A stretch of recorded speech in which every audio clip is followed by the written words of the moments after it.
ваш термостат. И видно то, что чуть-чуть потекает кулант. Вон розовое снизу, видишь? Оно сохшее. Это значит то, что течет кулант из термостата. Вот термостат. Это второй сенсор, temperature сенсор. Их два. Один на радиаторе, один. Вот кулант течет из термостата. Они недорогие, идут вместе, уже надо брать сенсором. Но бачок пустой. Не знаю, почему они вам это не сказали. Вот откуда течет кулант.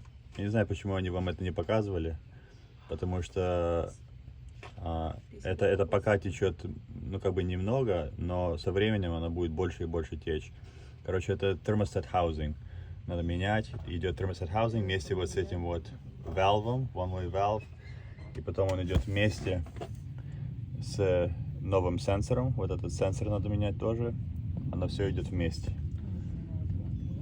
Вот это вот.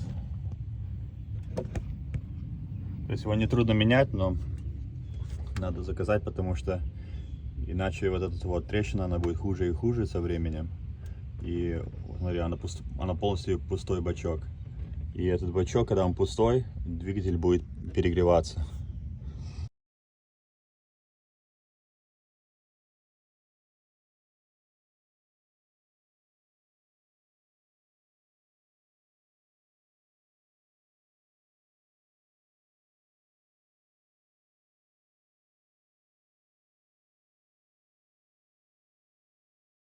Okay, so just real quick, this is not a DIY video, just a couple helpful tips when you're doing these thermostats on the GM Ecotec 1.4s.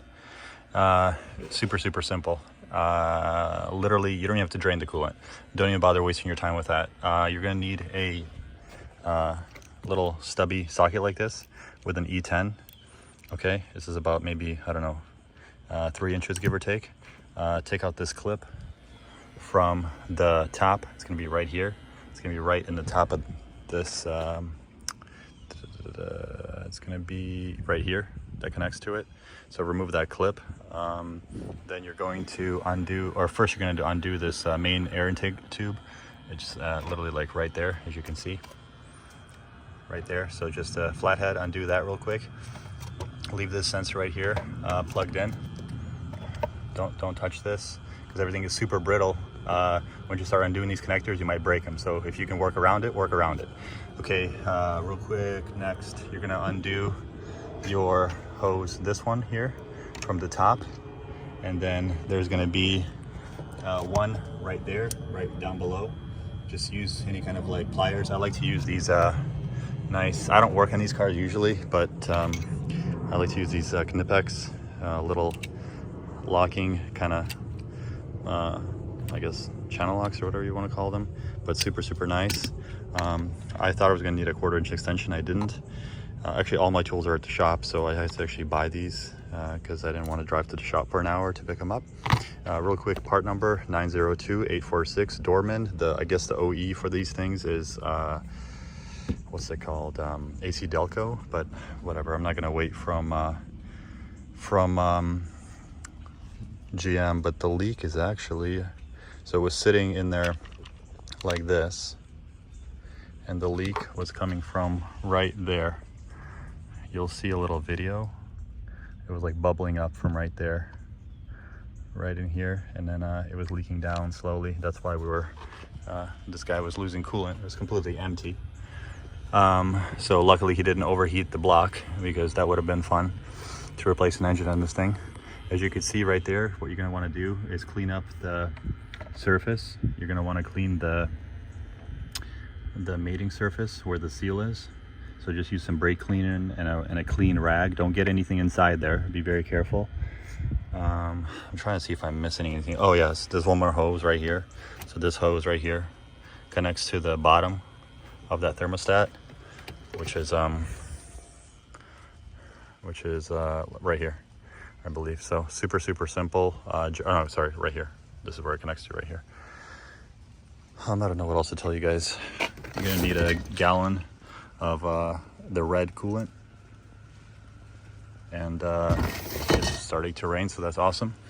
But you're gonna wanna also put the car in a trickle charger because the battery is getting low.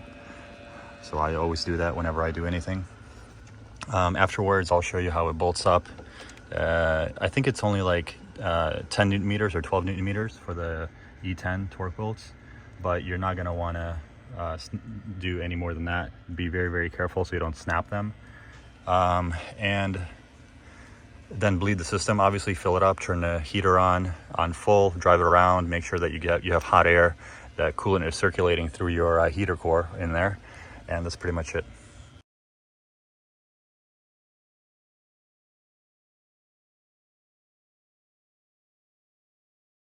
Okay, so the new thermostat's on. It comes already with the new bolts. So there's the new bolts for some reason are E11s, they're not E10s.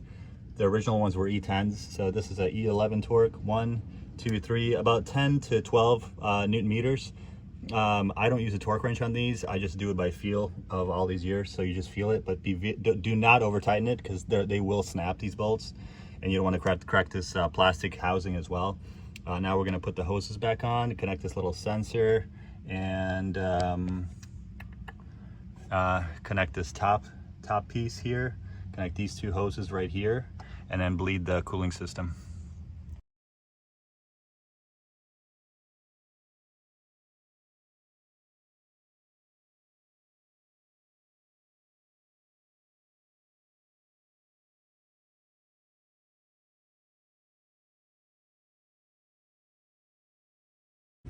Second thing is, got a fault code for this temperature sensor.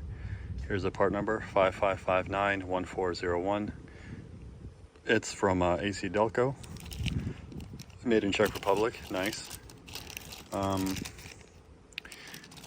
Remove your air filter box, change out your air filter at the same time because you're already there, and it's actually, I'll show you. Remove the connector sensor. As you can see, I already removed it, and it's right. See if I can get you guys a better view. This is the AC line. It's right there. See it? Yeah, nice iPhone quality. Yep. There you go.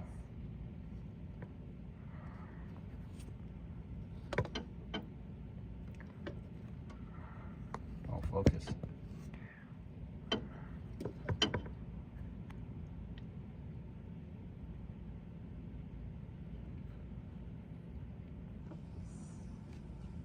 There it is, you can see it. See it right there, right in the middle? So there's that one little clip. That clip you push up on. That clip right there. That clip you push up on, and then it just literally twists out. I do recommend, if you can, to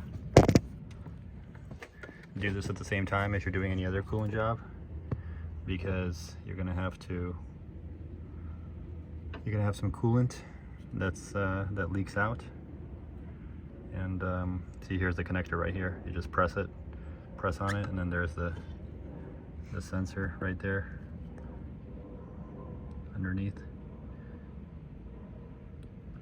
right there. Try and do my best here to get you guys a good view. So I'm gonna do my best here to get you guys a view on this sensor. Remove the air filter box. Just move it over to the side. You don't have to undo that. You can actually reach in here, and you can see the sensor right there. You see it? Maybe not. Right there. There's a sensor there, right in the middle of that screen. There's the little clip that you're gonna pull up, and then let me see if I can zoom in. Right there. You're gonna pull up on that clip, remove the sensor. Some coolant's gonna come out. It's not a big deal.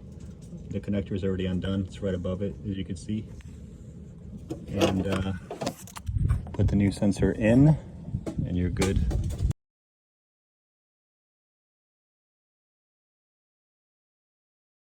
Okay, so here's the new sensor. It's made by, believe it or not AC Delco. It's by Continental. in the Czech Republic. There's the part number. Take a screenshot right now.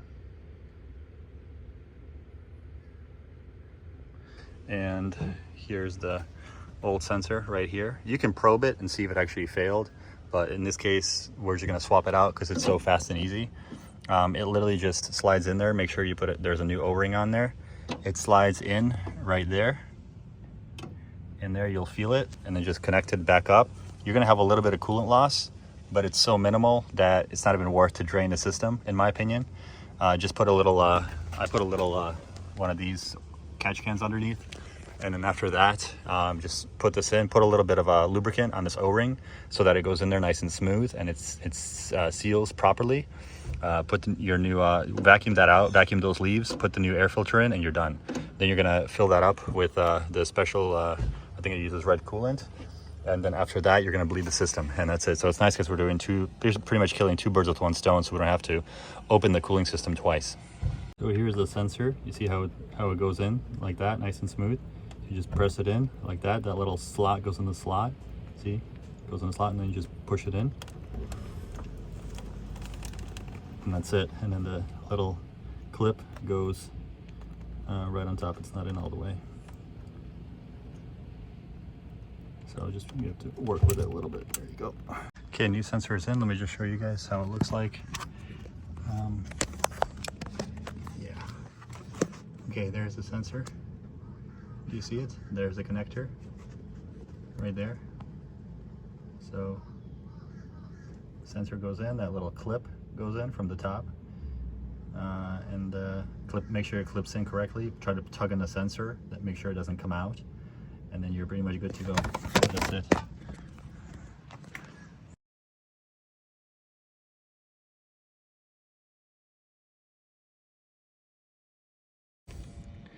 Here's the wiring harness. This is the connector. They used electrical tape to try to fix the issue, which is the wrong thing to do. What they should have done is replace the whole harness. You see right here? You see this? There's a purple wire, blue, and green. The green wire is completely severed. So it probably happened in the accident, and what they decided to do was just, oh yeah, let's splice it and let's connect it that way. Well, guys, that's not how you do it. You have to replace the whole harness completely. Look, it's broken here too. You can't drive like this. So the issue was not the sensor. The body shop that did the repair, what they did was they just took a bunch of electrical tape. They connected these two wires barely together, but they were severed. So what they should have done is just replace the harness altogether. We wouldn't have been in this position to begin with. Do you see down there that whole harness from right there? The green wire was severed, and both of them, and this one. When it was an accident collision, this was all pushed in. So what they should have done is actually use the money that the insurance company paid them to do the right job to replace the whole harness, not just do like a quick 5-minute type of deal, right? Because now we have this problem with the overheating circuit, the temperature sensor not reading correctly. So this whole harness from this connector all the way to wherever it goes, all the way up, has to be replaced. Doing, as you can see, is there's these little electrical splice connectors that they have. So I'm gonna try to temporarily, okay, keyword here is temporarily, connect these. This one's a ground and one's a positive, back to the sensor. Here's all the disaster that I had to remove. Okay, there's the wires. So I have to, hopefully I'll have enough to connect the wire to it, and I'll plug it in temporarily, but long term this whole harness unfortunately has to be replaced. I don't know where it goes. It goes into there,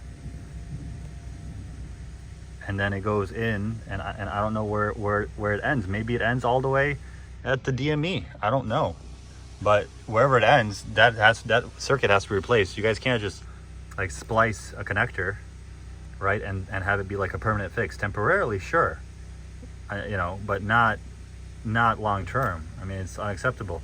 So after that wiring repair, the check engine is off. Again, that's a temporary repair. I wouldn't recommend leaving it like that. Heat goes on high, AC off, position 3. Until there's hot air, the system is not bled. So right now it's not hot. It's because there's air in the system. So see, it's slowly trickling back. Again, we're gonna have to check for leaks.